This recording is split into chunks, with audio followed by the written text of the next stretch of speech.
Hey guys, I wanted to show you my longbow I made. It's red oak on the belly, hickory on the front of the bow, with fiberglass backing on it. I used EA40 glue as the adhesive for the fiberglass and for the laminate on the handle.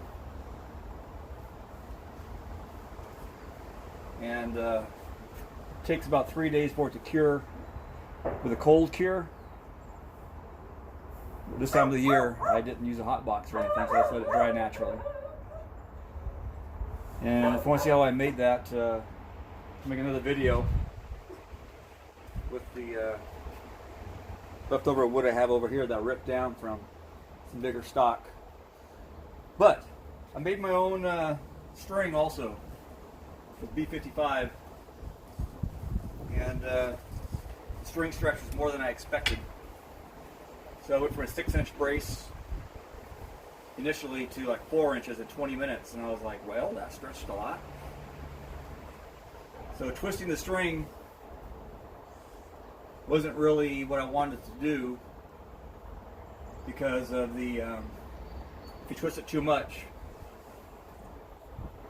how that can affect the accelerated wear on the string by the fibers twisting on themselves when you string the bow and load it. Draw it back. All those spirals are putting lateral forces on the string, and to me that's going to wear the string out prematurely. So I came up with an idea of stretching taking the slack out without having to twist it. What I came up with was a slack adjuster, or a string jack as I call it. Now all it is a simple wedge, a little notch on it for the back of the bow, grooves for the string to fit in that line up on the nocks of the bow. Very simple. Just slides up, locks on, and everything's in alignment. So let's go ahead and load the bow.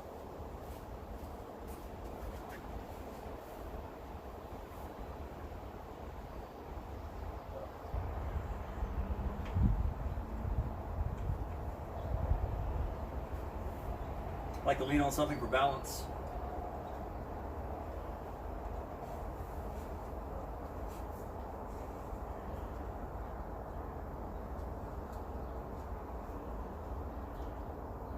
There it is, locked in. Springs in all the grooves. Bottom grooves are good. Now, one factor by adding a string jack to it is it's going to make this limb a little bit heavier by enough that it's the talking point of balancing the limbs. Question is, would it be better to have the string jack at the top or bottom? That'll take some testing to find out. Right now I have it at the bottom. The logic there being it's a kind of a rest for the bow. Keep the bow from getting banged up. These are very simple wedges. I made two. Here's one that's not profiled. It's just got the lock on it. I was thinking about making one for each end to balance the bow out, but that's another testing. Just want to share with you the slack adjuster, string jack. So since the COVID virus is out and about, keeping me at home, day one of self-quarantine, if you will. And we had rain earlier, got some sunshine now. It's still pretty cloudy out, so I thought I'd do a video on my slack adjusters.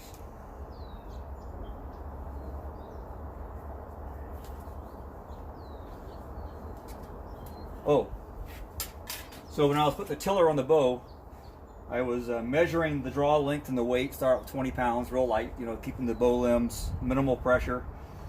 So when I got to 22 3/4 pounds, no, 22 3/4 inches at 45 pounds of weight, just some dumbbell weights that I had on a piece of string with a carabiner attached to it, and it would draw the string down, and I'd measure the draw length. So it's 45 pounds at 22 3/4 inches. 55 pounds takes it down to 25 5/8. And my draw length is closer to 27.5, 28. So whatever that is, it's more than 55 pounds. Which I'm very happy with, by the way, because I watched a lot of videos before I made my bow, and a lot of them were 45 pounds if they were lucky. So I just took off as little as possible to get the bow's limbs to bend. And what I found is that after I put the knock shelf on here, the hour rest shelf, and I got my handle roughed in, that there appeared to be a little bit more flex through here, enough to go full draw, where prior to that I couldn't go full draw. It was like 80 pounds, if that. You know, it was very difficult to pull back. Now I can pull it back. Attributes to that could be the limbs are getting worn in, it's easier to flex, and of course I'm probably getting a little stronger from pulling on it. You know, muscles are getting toned up, getting used to it, because I'm used to pulling a 45-pound archery compound bow, which I'm getting 10 inches of penetration with my 45-pound compound bow, and I'm getting 8 inches of penetration with my long bow. So the science in the compound bow proves to me that you're getting a lot faster arrow with a compound with lighter draw weight. But the fact that you make your own bow, the fact that it's fun to shoot, I'm all about it, guys. I'm gonna be making some more here. I'll probably do a video if you want to see me how to do that. I'm glad to share it. Let's go ahead and shoot this.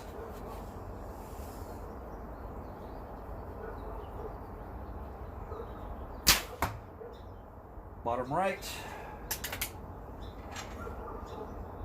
And with a compound bow, I'm used to shoot with pins, so I'm learning how to shoot this thing with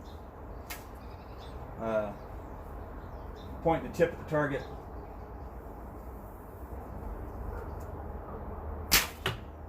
Top left.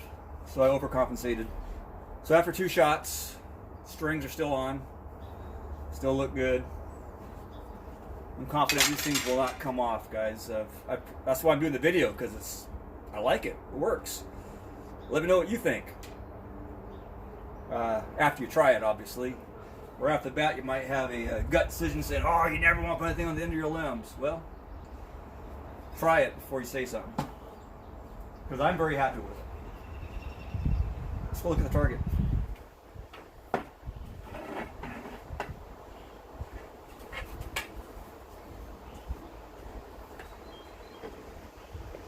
Here we go.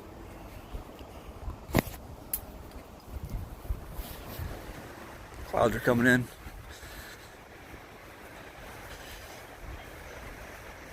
That's funny. Bottom right, top left. So the penetration, about 8 inches with the carbon fiber.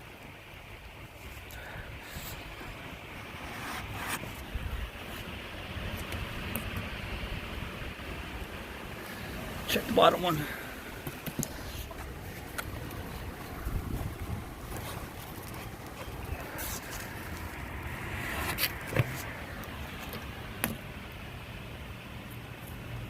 About the same distance. With the aluminum arrows, it was 7 inches. So here's the wood that I built the bow with. I got on the back side of the bow hickory. On the front side, the belly, red oak. And it's 72 inches. So I'll make another bow. And then for the handle, I used, I think, 12 inches of red oak.